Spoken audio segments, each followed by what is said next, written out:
오늘 어버이 주일을 맞아 예배당으로 인도하신 하나님께 감사드립니다. 빨간 꽃을 가슴에 달고 계시니까 참 보기 좋네요. 이 가슴에 꽃을 다는 건 참 아름다워요. 이 꽃을 만약에 머리에 꽂아 보세요. 그러면 얼마나 우리 이상해요? 그러니 가슴에 꽃을 달게 하신 것 참 하나님의 은혜예요. 그리고 이 빨간 꽃을 가슴에 달고 있으면 참 여러분 세련돼 보이세요.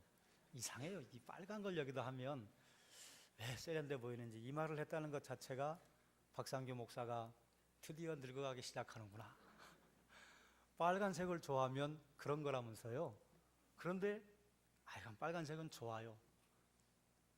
여러분 자녀들을 기르시기에 얼마나 노고를 많이 하셨습니까? 제가 이번 가정의 달에는 어린이 주일, 어버이 주일, 그리고 다음 주가 스승의 주일, 그리고 스승의 주일 그 다음 날이요 성년의 날입니다.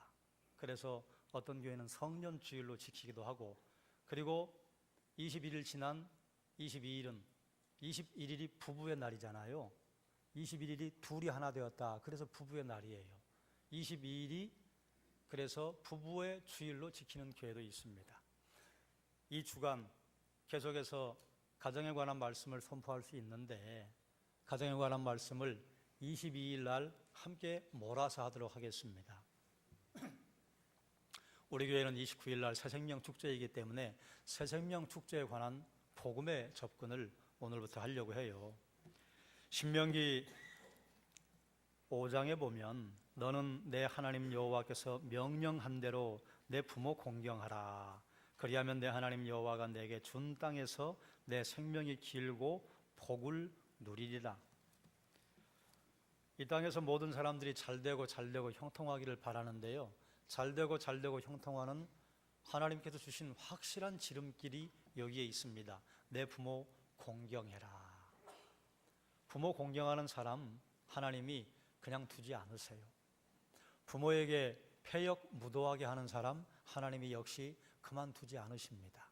그런데 여기 앉아 계신 많은 어르신들 중에 부모님이 이미 돌아가신 분들이 많으시잖아요. 그러면 이제 여러분 부모님이 돌아가셨으니 어떻게 할까요? 여러분 주변에 부모님처럼 섬길 수 있는 분, 부모님으로 생각하고 공경할 수 있는 분들 만드시면 됩니다. 그래서 그분에게 내 부모님에게 하는 것처럼 최선을 다하고, 그리고 부모님에게 하는 것처럼 열심으로 섬기면요, 그러면 하나님께서 내게 준 땅에서 내가 장수하고 너에게 복을 줄 것이다 하는 그 말씀 우리의 것으로 삼을 수 있습니다. 부모 공경하라고 하는 말, 그 말씀을 사실 여기서 해당되게 들으실 만한 분들이 얼마나 계시겠어요. 부모를 공경하라 하는 말은 오늘 우리 교육자들이 교육부서에서 또 젊은이들이 모이는 산부 예배에서 선포되어야 할 말씀이 아니겠습니까? 솔로몬이 명판결을 내리는데, 그때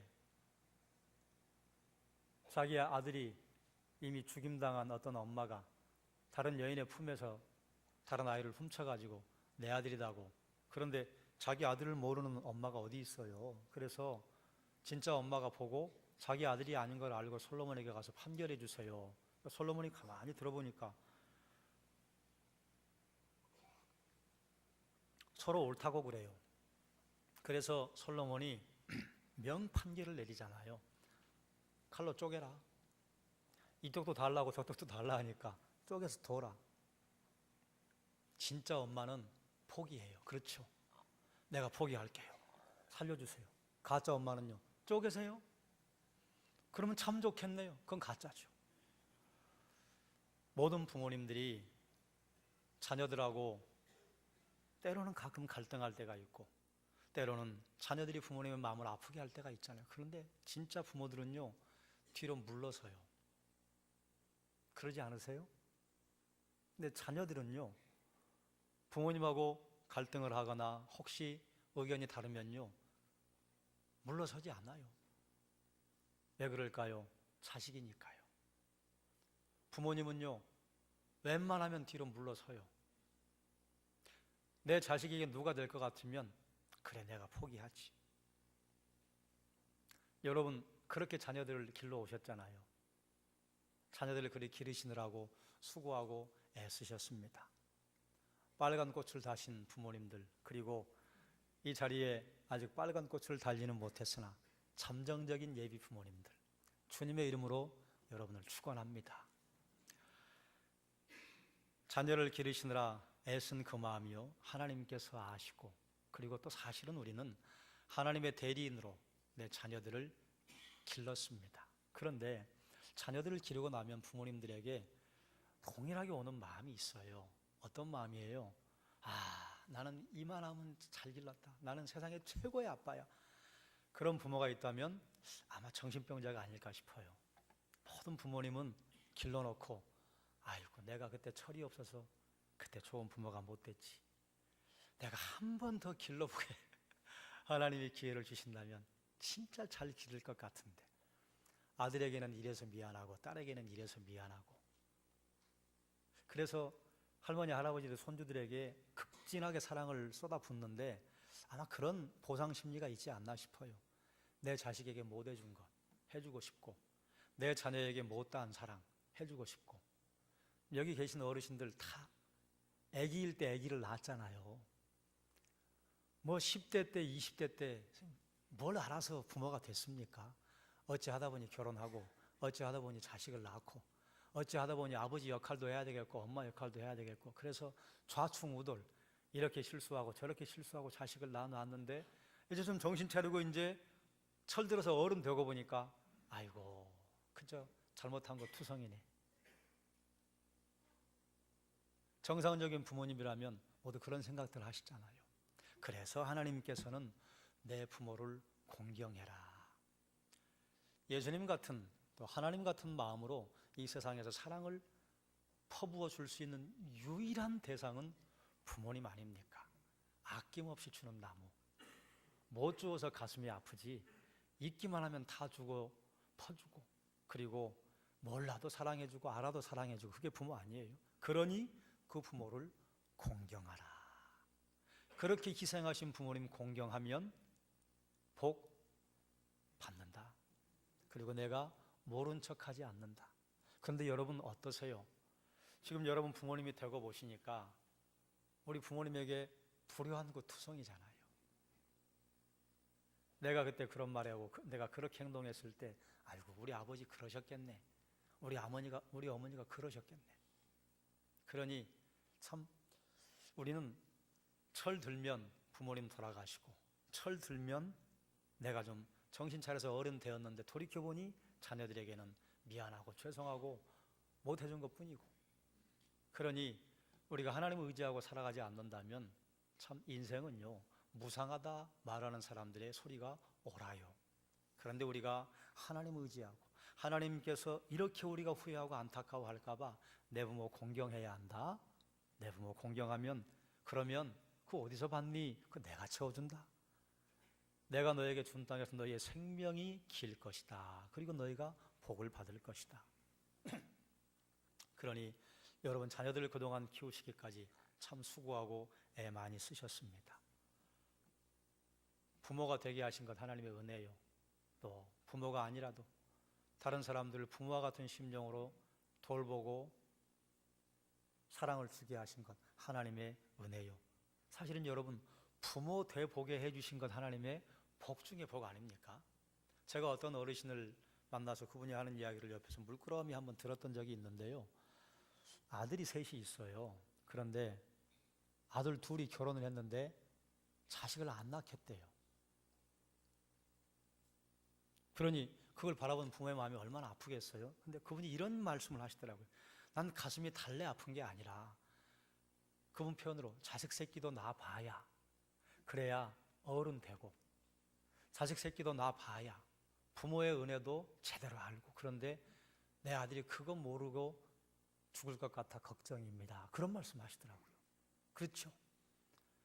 내 자식을 낳아봐야, 그래야 정말로 부모의 은혜도 알고, 자식을 낳고 이렇게 가슴 아파 봐야, 그래야 다른 자녀들이 엉뚱한 행동을 할 때 함부로 손가락질 안 하고, 왜요? 나도 그렇게 못하니까. 일리가 있다. 그러니 우리가 부모 되게 하신 것 하나님의 은혜 중에 은혜라. 사람 구실하고 살게 하잖아요.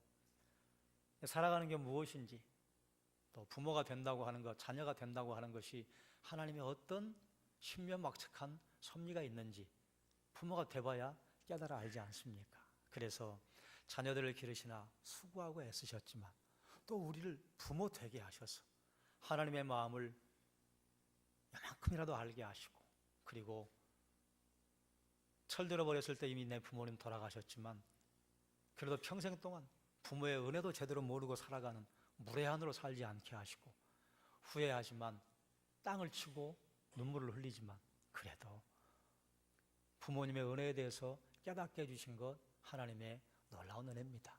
그러니 기르시느라 수고하셨고 또 부모 되게 하신 하나님께 우리는 감사드립니다. 이것이 어버이 주일에 우리가 하나님 앞에 드려야 할 신앙인의 삶의 자세, 태도가 아닌가 생각합니다. 그러니 옆에 있는 분들에게 우리끼리 자축하십시다. 자녀들이 아무리 부모님 은혜 갚는다고 선물 사드리고 식당에서 음식을 대접해도 어찌 부모의 마음을 다 알겠어요. 그런데 우리끼리는 아시잖아요. 그러니 옆에 있는 분들에게 서로 이렇게 격려하십시다. 그동안 수고 많으셨습니다. 또 반대편에 있는 분들에게 이렇게 인사하십시다. 그동안 애 많이 쓰셨습니다. 네, 애 많이 쓰셨어요. 애 많이 쓰셨어요. 여기까지 끝. 우리가 그동안 하나님 나라의 원리에 관하여 함께 말씀을 나누었어요. 하나님 나라의 원리 다시 한번 정리하고 오늘은 이제 복음에 관한 말씀을 함께 나누려고 해요. 여러분들이 다 아시는 말씀인데요. 다 아시는 말씀을 반복해서 여기에 들어가야 그게 내 거 됩니다. 따라 하십시다. 청정의 원리. 하나님 말씀 듣고 순종하면 복받고 순종하지 않으면 재앙을 만나고, 하나님 말씀을 일상에서 순종해내는 분별의 능력이 지혜입니다. 그러니 여러분에게 하나님이 주신 지혜가 충만하게 하시길 주의 이름으로 축원합니다. 청정하느냐 청정하지 않느냐에 따라서 플러스의 세계를 살기도 하고 마이너스의 세계를 살기도 해요. 하나님께서 천지를 창조하실 때는 차고 넘치게 만드셨어요. 그런데 사람이 하나님의 말씀에 불순종하고 타락함으로 말미암아 자유를 잃어버리고 마이너스의 세계로 빠져들었습니다. 하나님과의 관계에서 마이너스는 죄로 나타나고, 사람과의 관계에서 마이너스는 범죄 행위로 나타나고, 물질과의 관계에서 마이너스는 빚으로 나타나는데요. 죄의 결과는, 범죄 행위의 결과는, 빚의 결과는요, 자유를 박탈당합니다. 그러면 자유를 박탈당하고 그대로 평생을 살 것이냐? 아닙니다. 하나님은 그 자유를 우리에게 회복시켜 주시기 위해서 죄의 문제는 예수 그리스도께서 십자가의 죽으심으로 말미암아 해결해 주셨어요. 사람 사이의 범죄 행위는요, 그 범죄 행위에 대한 대가를 치룰 때 자유를 얻게 됩니다. 또 대물 관계에서 자유를 잃어버린 빚이 우리에게 있으면요, 빚을 갚지 않으면 자유를 얻을 길이 없어요. 또 따라 하실까요? 샬롬의 원리. 하나님은 여러분에게 평강을 주기를 원하세요. 모든 부모님들의 공통적인 마음 아닙니까? 내 자녀가 고난과 환난 가운데 살기를 부모가 어디 있겠어요? 그러니 우리 하나님도 이렇게 말씀하셨다 그 말이죠. 너희를 향한 내 생각은 내가 아나니 곧 생명과 평안이라. 그래서 하나님께서는 우리가 가난의 세계, 마이너스의 세계에 빠지면요, 그걸 건져 올리시고 싶어 하세요. 하나님은 우리에게 평강을 주기를 원하신다 그 말입니다. 또 따라 하실까요? 희생의 원리. 희생하면 번성합니다. 이것이 하나님께서 우리에게 주신 역설의 하나님의 사랑의 표현입니다. 희생하면 번성한다. 남에게 대접받고 싶은 대로 남을 대접하면 그 희생입니다. 그러면 차고 넘치는 은혜는 내가 준다. 희생하는 것은 구제하는 것, 탕감하는 것, 다른 사람들에게 내가 내 시간과 열정을 들여서 자원봉사해 주는 것, 그리고 하나님 나라에 심는 것, 헌금이 여기에 해당됩니다. 또 따라 하실까요? 농사의 원리. 뿌린 대로 거둡니다. 뿌리지 않으면 못 거둡니다. 뿌리면요, 반드시 거둡니다. 우리가 구원받는 이외의 영역 모든 것에요, 농사의 원리가 적용이 됩니다. 또 따라 하실까요? 배수의 원리. 농사를 하고 거두는데 어떻게 거두게 하시느냐? 30배, 60배, 100배입니다. 하나님 말씀을 따라 살고 순종하면요, 거두는데 30배, 60배, 100배예요.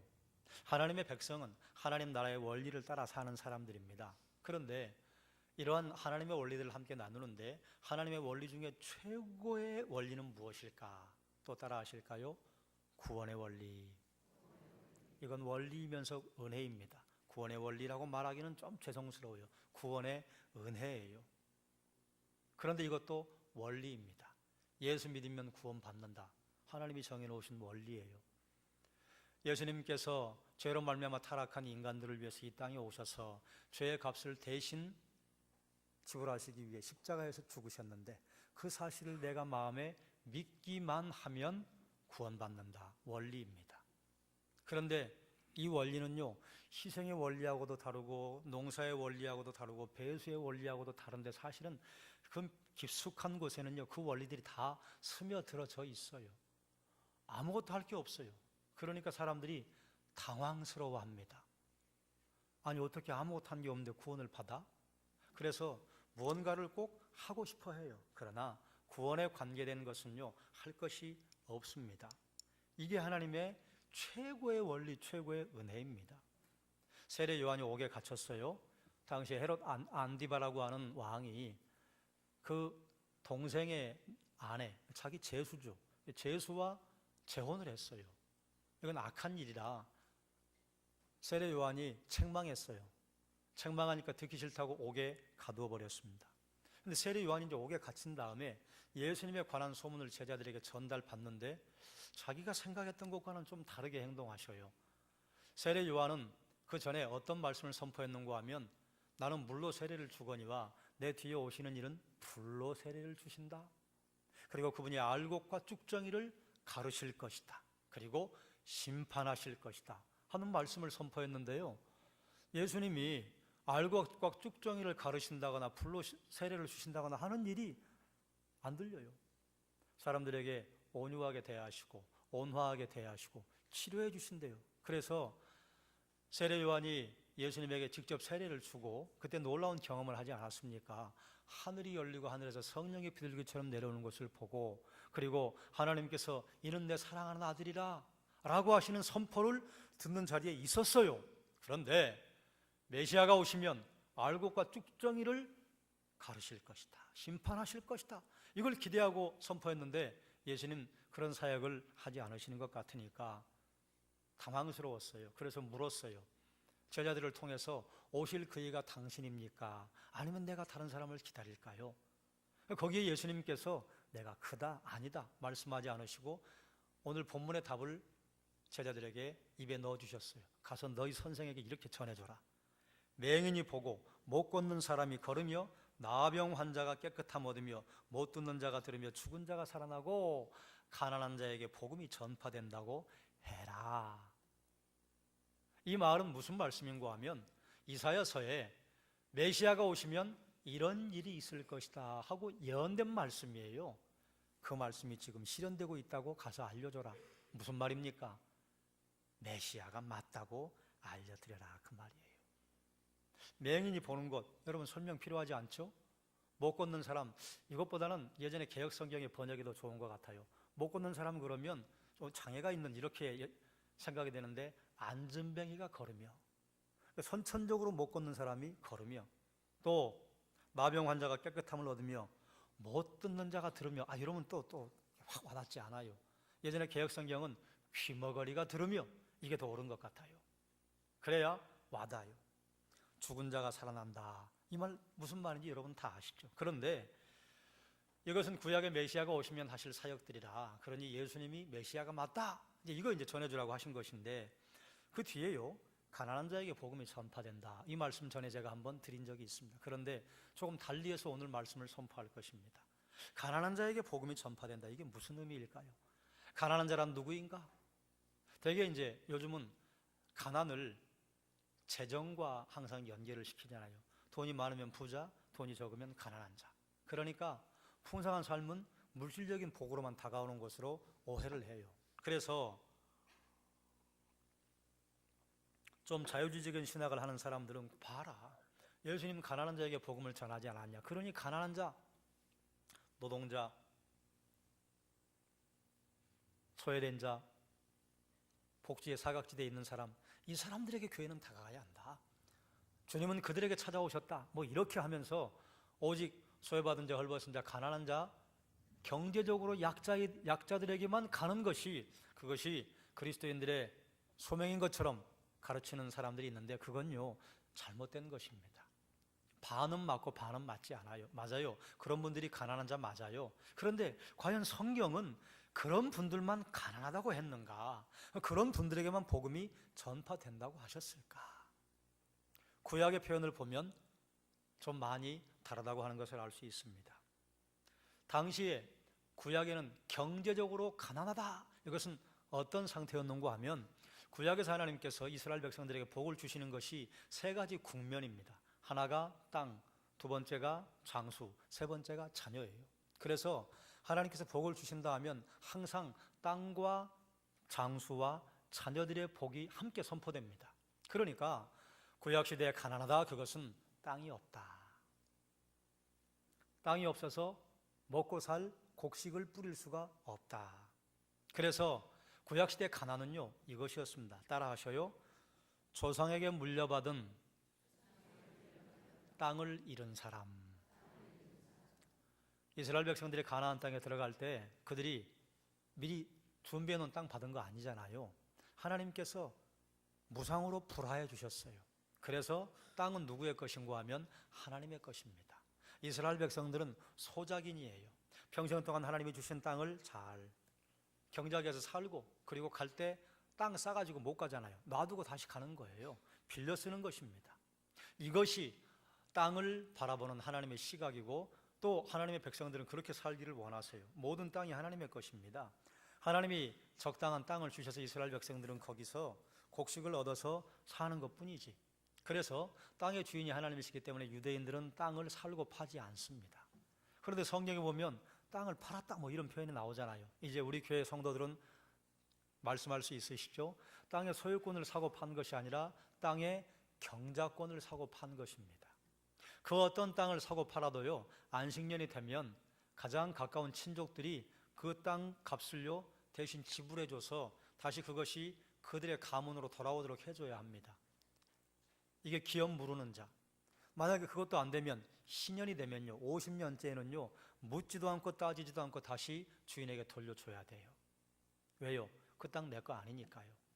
하나님의 것이니까. 자, 그래서 당시에 가난이라고 하는 것은요 땅이 없는 사람, 땅을 잃어버렸다면 가난한 상태입니다. 그러니까 이걸 이제 다른 말로 하면 정상적인 상태에서 벗어난 사람, 비정상, 이걸 가난이라고 한다. 이게 우리와 무슨 상관이 있다는 말입니까? 여러분 보세요. 직장 생활을 해야 되는데 직장 생활을 하지 못하는 사람 가난하잖아요. 사업을 해서 사업이 번창하고, 그리고 거기서 일정한 소득 이상을 벌어들여야 되는데 그러지 못하고 어려움이 오고 파산하고, 그리고 사업장을 다 잃어버릴 처지에 처하면 그럼 가난한 것이죠. 생산 활동을 해서 소득을 얻어야 되는데 소득을 얻지 못하면요 가난한 것입니다. 이런 사람들에게 복음이 전파된다. 정상에서 벗어난 상태가 가난하다고 그랬어요. 그래서 성경에서는 가난한 자를 말할 때 꼭 세 사람이 함께 떠옵니다. 고아, 과부, 나그네. 고아와 과부와 나그네도 정상에서 벗어난 사람들이잖아요. 자녀들은 부모와 함께 사는 것이 정상입니다. 그런데 부모님이 안 계셔요. 비정상이에요. 가난하다 성경은 말하는 거예요. 고아는요 부모가 없으면 공급받을 길이 없습니다. 요즘도 부모가 없으면 참 힘들게 살잖아요. 이 시대는요 부모 없으면요 죽은 목숨입니다. 아내는 남편이 있는 것, 또 남편은 아내가 있는 것이 정상이에요. 그런데 과부는요 남편을 잃어버렸어요. 남편을 잃으면 가난해요. 여러분 뭐 요즘 또 남편과 함께 이혼하고 또 남편과 사별을 하거나 아니면 싱글로 계속 살아가시는 분들은 좀 경제활동하기가 어렵지만 그래도 못 살 형편은 아니잖아요. 그런데 이 시대는요 과부가 되면요 호구지책이 딱 두 가지입니다. 참 죄송스러운 표현인데요, 하나는 구걸하는 겁니다. 두 번째는요, 몸을 파는 겁니다. 이거 외에는 호구지책이 없었어요. 얼마나 불쌍하고 얼마나 가난해요. 나그네는요, 이스라엘 땅에 들어와서 사는 이방 사람들, 여러분 이민 갔다 와본 적 있으시죠? 해외 주재원으로 갔다 와본 분들 계시죠? 가면 이미 이민을 갔다 아니면 주재원으로 갔다고 하는 것 자체가 가난이에요. 왜 가난이냐? 삶의 뿌리를 통으로 뽑아가지고 그 땅에 이식하려고 하니 얼마나 힘듭니까? 꼭 굳이 뭐 이민까지 생각하지 않아도 여러분 오래 사시던 곳에서 정든 고향을 떠나서 타향으로 옮길 때 여러분 살던 그 삶의 근거지로 옮겨서 다른 곳으로 이사를 갈 때 거기에 새로 뿌리를 박으려면 얼마나 힘들고 어렵습니까? 가난하다고 하는 것입니다. 그런데요, 요즘 우리 주변에 이렇게 가난한 사람 누가 있습니까? 여러분 주변에 이민자가 있나요? 그래요, 우리 주변에 이민자가 있어요. 누가 이민자예요? 세터민 이민자예요. 북한에서 이 땅 자유를 찾아서 살겠다고 하는 사람들 이민자입니다. 나그네입니다. 이주 노동자들, 동남아에서 아프리카에서 코리안 드림을 꿈꾸고 이 땅에 와서 사는 사람들, 가난한 자예요.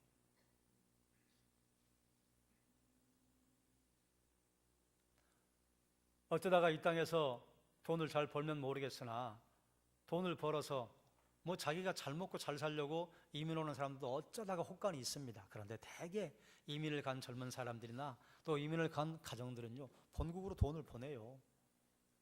그렇게 하다가 자기 신분 유지하지 못해서 불법 체류자가 되면요, 불법 체류자가 되면 아무 보호도 못 받습니다. 병이 나도 병원에 가지 못하고 억울한 일을 당해도 법원에 호소할 수가 없어요. 왜요? 호소하는 순간 강제 출국당해요. 억울한 일을 당해도 어디다 말할 데가 없어요. 그리고 주변의 사람들에게 내가 불체자라고 하는 것을 들킬까 봐 불법 체류자를 불체자라고 해요. 불법 체류자라고 하는 것을 들킬까 봐 정상적인 직장은 가지 못하고 사람들이 일하지 않는 곳 3D 업종에 가서 일하면서 그것도 정상적인 월급도 받지 못하고 반의 반, 3분의 1, 4분의 1을 받으면서 일하는 사람들 나그네다 그 말이에요. 이런 사람들에게 복음이 전파된다, 전해주어라.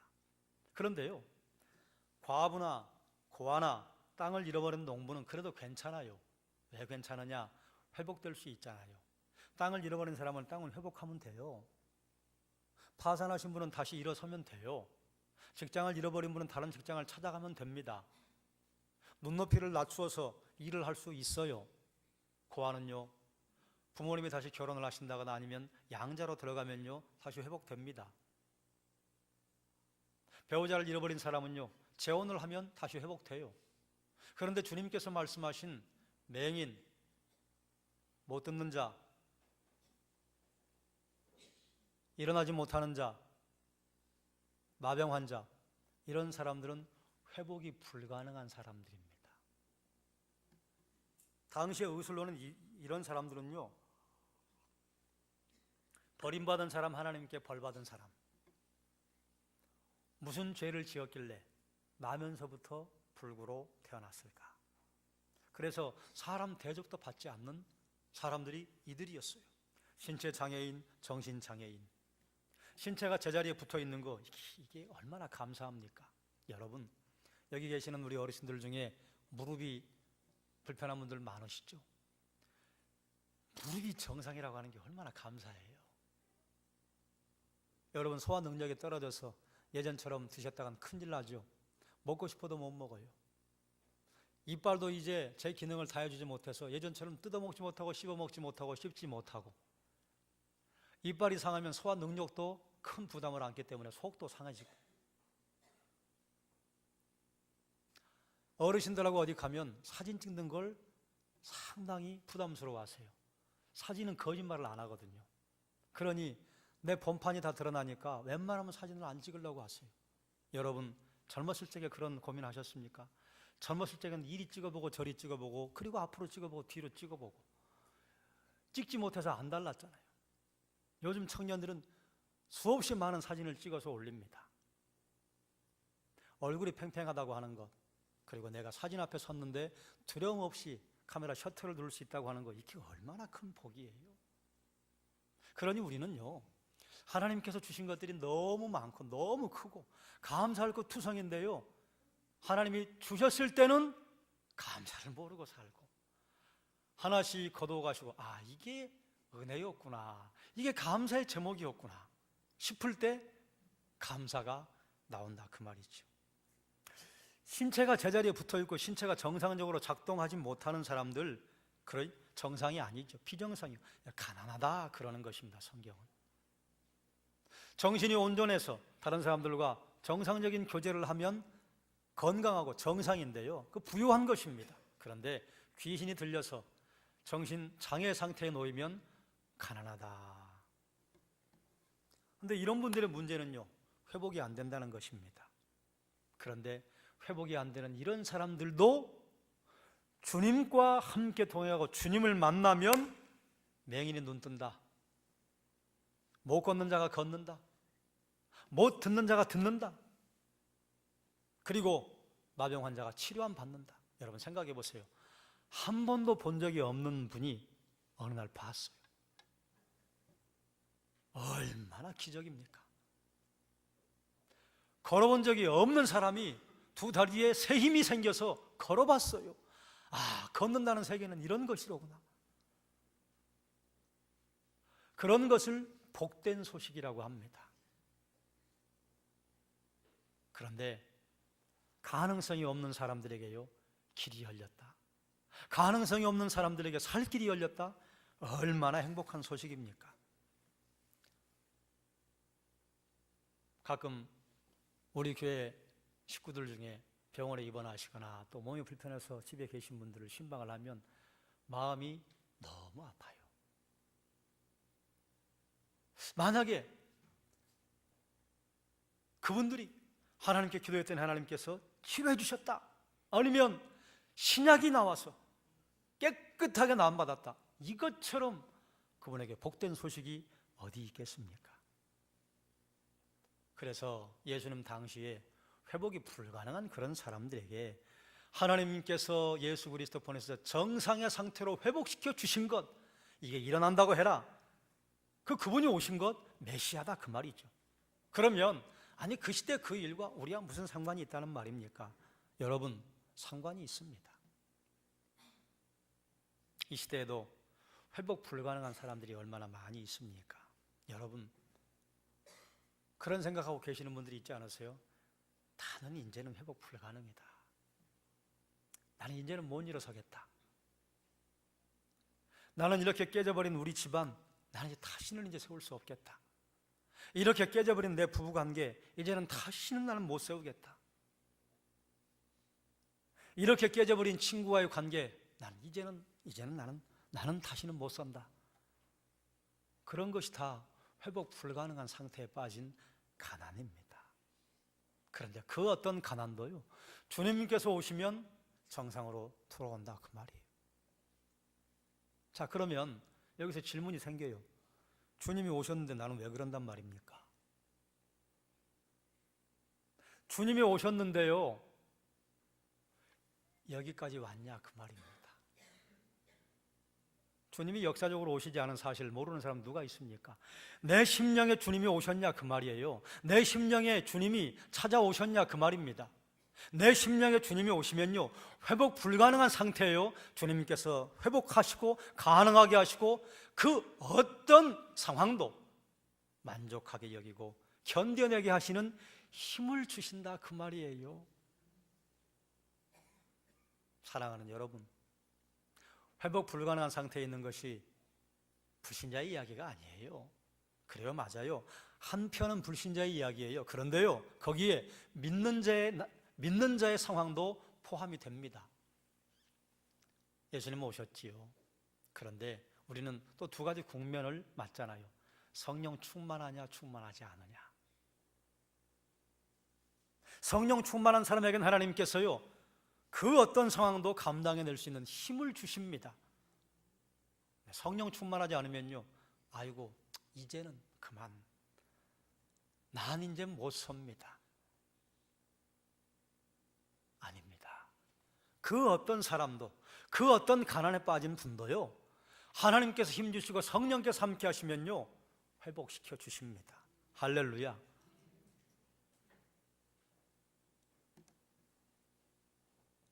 코끼리를 훈련을 시킬 때, 어렸을 때 코끼리를 큰 쇠 밧줄에 묶어 놓으면 그 밧줄을 끌어내기 위해서 코끼리는 힘이 세니까 아는간 힘을 써서 도망가려고 하는데, 나중에는 아무리 해도 안 되는 벽에 부딪히면요, 그때는 포기하고 그 쇠줄을 끊으려고 하지 않는답니다.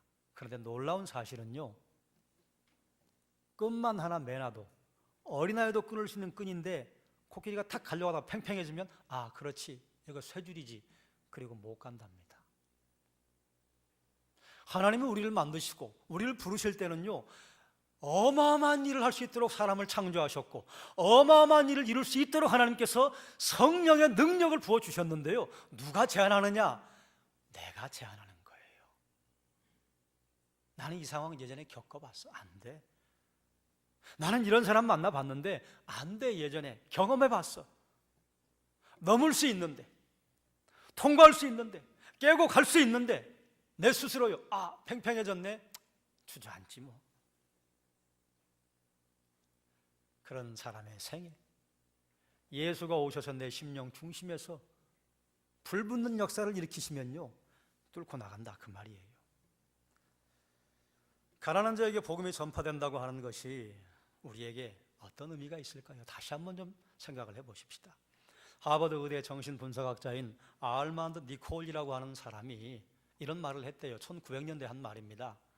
현대사회에서는 가족 내에서 의미 있는 돌봄의 상태가 급속도로 파괴되고 있습니다. 그렇기 때문에 앞으로는 머지않아 모든 병원의 병상에 정신병 환자들이 넘쳐날 것입니다 라고 예측을 했는데요, 그 말대로 되고 있잖아요. 가정에서 사랑의 유대관계가 깨지고 있습니다. 왜 사랑의 유대관계가 깨질까요? 수많은 진단을 할 수 있지만요, 저는 그 중에 하나를 이것으로 봅니다. 부모를 공경하지 않고 부모를 떠나서 살려고 하는 움직임들이 몸부림치고, 부모를 떠나 사는 것이 큰 자랑거리인 것처럼 회자되는 시대가 되면서부터 가정은 무너지기 시작했습니다. 가정에 어르신의 권위가 무너지고 아버지의 권위가 무너지면요, 가정은 깨집니다. 그게 하나님이 가정에 허락해 놓으신 영적인 원리예요. 가정은요, 어르신에게 권위가 있을 때, 아버지에게 권위가 있을 때 그 어떤 어려움과 무질서도 견뎌낼 수 있습니다. 그런데 아무리 잘 살고 아무리 잘 나가는 것 같아도요, 아버지의 권위가 무너지고 할머니, 할아버지의 권위가 만신창이 되면요, 가정은요, 볼 것도 없습니다. 깨집니다. 그건 말씀과도 일치해요. 내 부모를 공경하라. 그러면 내가 너에게 준 땅에서 내 생명이 길고 내가 복을 누릴 것이다. 내 부모를 공경하지 않으면요, 그러면 너 오래 못 산다. 내게 주는 복 내게 흘러가지 않는다.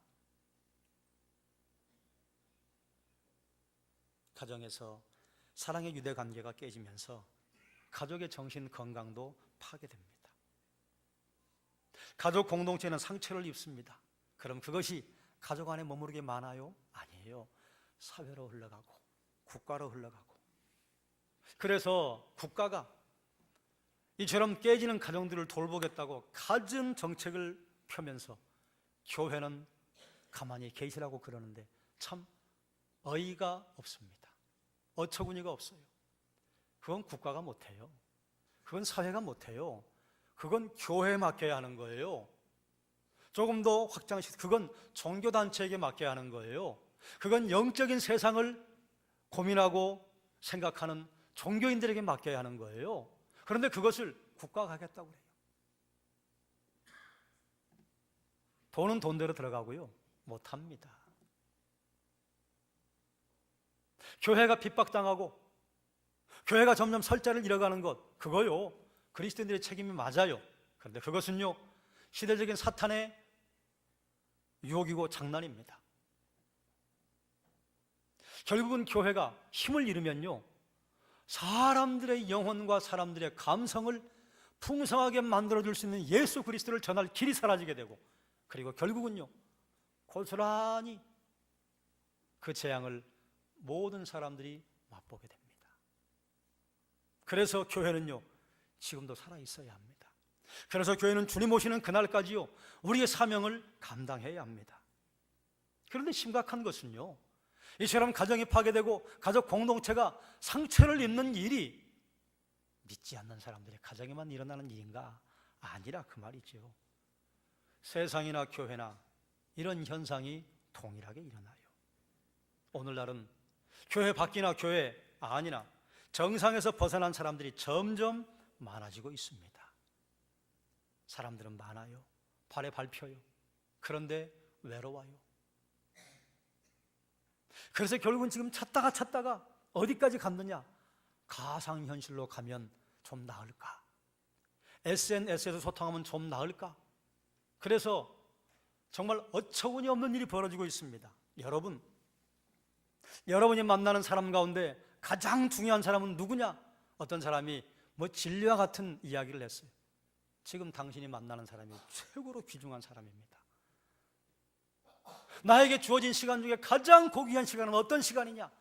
지금 당신이 살고 있는 그 시간이 가장 고귀한 시간입니다.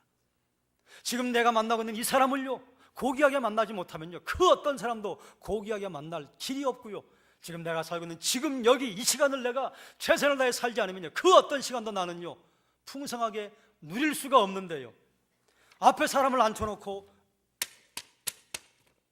이거 하고 있어요.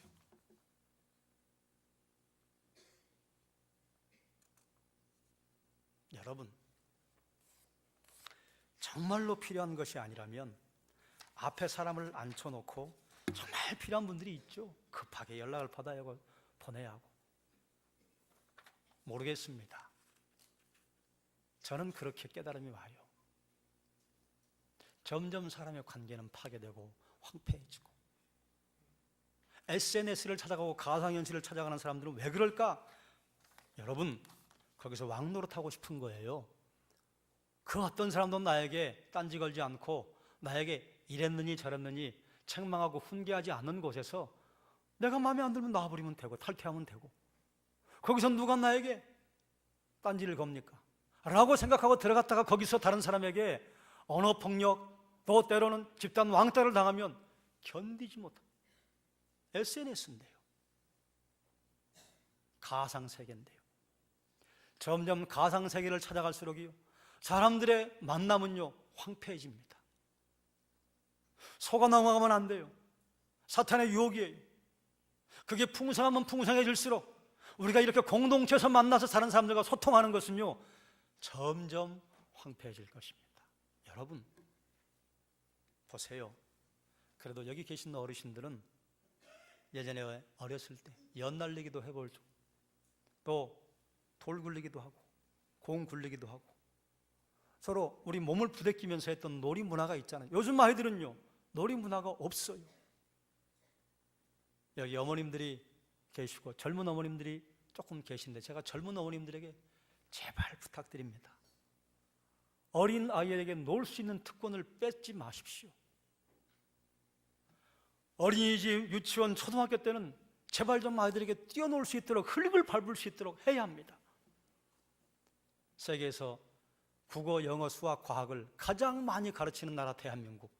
그런데 대학을 졸업하면 국가 경쟁력이 가장 떨어지는 나라 대한민국.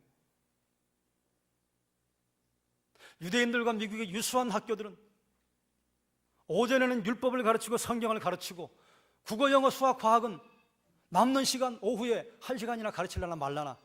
그런데 우리 부모들이 그렇게 보내고 싶어하는 아이빌리그, 등나무가 올라가 있는 그 대학교에 그런 아이들이 가장 많이 들어가요. 대학을 졸업하고 나면 경쟁력은요 그 아이들이요 월등하게 뛰어납니다. 지금 우리 국가는요 망하자고 가고 있습니다. 애들이 놀아야 되는데 밖에 나가면 아무도 없으니까 어쩔 수 없이 학원에 보낸대요. 남들이 어쩔 수 없이 그래도 그리스도인은 그러면 안 됩니다.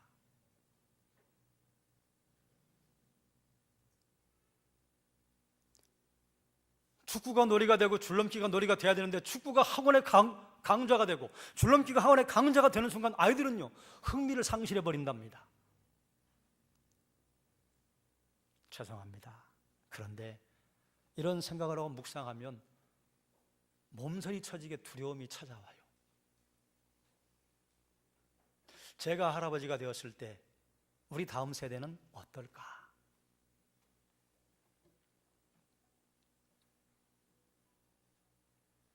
여러분, 돈이 없는 게 가난이에요? 아니에요. 생각해 보세요. 요즘처럼 대한민국에 풍성한 때가 어디 있습니까? 아무 걱정 없이 딸기를 사 먹고, 아무 걱정 없이 토마토를 사 먹고, 아무 걱정 없이 수박을 사 먹고 참외를 사 먹던 시대가 언제였습니까? 불과 30, 40년 전만 해도 아무리 넉넉한 분들도 바나나 한번 사 먹으려면 특별한 날이고, 딸기를 한번 사 먹으려면 고민하고 사고, 사과를 사 먹으려면 고민하고 사 먹었어요. 그 시대가 좋다고 말씀드리는 게 아니에요. 경제적으로 넉넉해졌는데 왜 사람들이 예전이 좋았어? 그 말을 하냐? 그 말이에요. 그 말은요, 배고프던 시절이 좋았다는 말이 아니에요. 여러분 다 아시죠? 그때는 사람 냄새가 났어요. 그때는 사람 다움이 있었어요. 옆집에 있는 이웃을요, 걱정하지 않고 내 자식을 맡길 수 있었어요. 그리고 내 자식이 어디서 엉뚱한 짓 하면은요, 옆집 아저씨가, 옆집 아줌마가 보고 혼냈어요. 근데 지금은요, 안 해요.